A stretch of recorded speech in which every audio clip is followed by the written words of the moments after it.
महाराष्ट्र की राजनीति में एक बार फिर से हलचल तेज हो गई है। उद्धव ठाकरे और शरद पवार दोनों अब समझ गए हैं कि बीजेपी से पंगा लेकर वो अपनी राजनीति नहीं चमका सकते। ऐसे में अब उद्धव ठाकरे और शरद पवार कांग्रेस से कटे कटे दिखाई देते हैं और बीजेपी के करीब जाने की कोशिश कर रहे हैं। उद्धव ठाकरे और उनके बेटे आदित्य ठाकरे लगातार सीएम फडणवीस से मिलने की कोशिश कर रहे हैं, लेकिन अब शरद पवार उद्धव ठाकरे से आगे निकलते दिखाई दे रहे हैं। दोनों इंडी ब्लॉक के खत्म होने का अंतिम चरण शुरू हो चुका है। जब ये ब्लॉक बना था तो वो शुरू से ही इतना अव्यवहारिक था कि सभी को पता था कि इनकी हस्ती आपसी कलेश के कारण ही टूट जाएगी और जिस तरह की वर्चस्व की जंग इंडिया अलायंस में है वो किसी से छिपी नहीं है। देश के हर व्यक्ति को पता है कि इंडी ब्लॉक का अंत आपस में ही लड़कर हो जाएगा। किसी को इसके खत्म करने की मेहनत नहीं करनी पड़ेगी और हो भी वैसे ही रहा है। इंडिया अलायंस के घटक दल एक दूसरे से पीछा छुड़ाना चाहते हैं।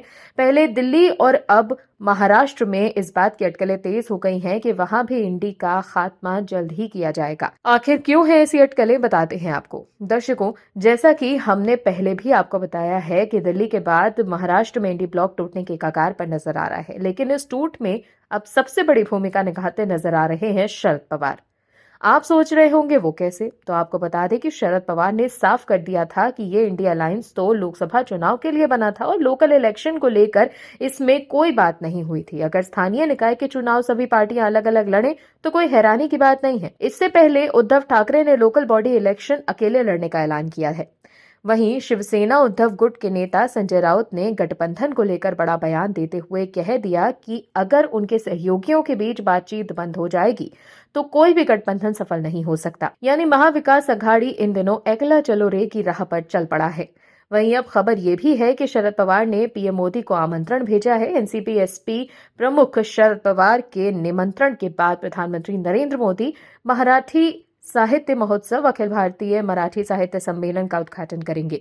ये घटनाक्रम इंडी ब्लॉक के सदस्यों के बीच दरार के बीच आया है, जो शिवसेना यूबीटी द्वारा महाराष्ट्र में स्थानीय निकाय चुनाव अकेले लड़ने के अपने फैसले की घोषणा के बाद शुरू हुई थी। शरद पवार के इस कदम को मराठी को शास्त्रीय भाषा का दर्जा देने के लिए केंद्र की मोदी सरकार के प्रति आभार के रूप में देखा जा रहा है। इस निमंत्रण ने शरद पवार की राजनीतिक रणनीति के बारे में अटकलों को पैदा कर दिया है, क्योंकि पिछले साल महाराष्ट्र चुनावों में खराब प्रदर्शन के बाद उनकी पार्टी चुनौतियों का सामना कर रही है। वहीं इससे पहले दिसंबर 2024 में शरद पवार ने 2 किसानों के साथ पीएम मोदी से मुलाकात की थी और उन्हें महाराष्ट्र के अनार तोहफे में दिए थे।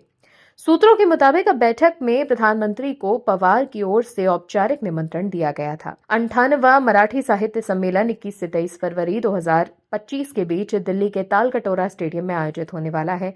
प्रमुख मराठी साहित्यिक कार्यक्रम के उद्घाटन के इस निमंत्रण को अनिवार्य रूप से मराठी को शास्त्रीय भाषा का दर्जा देने के लिए केंद्र के प्रति आभार व्यक्त करने के संकेत के रूप में देखा गया था।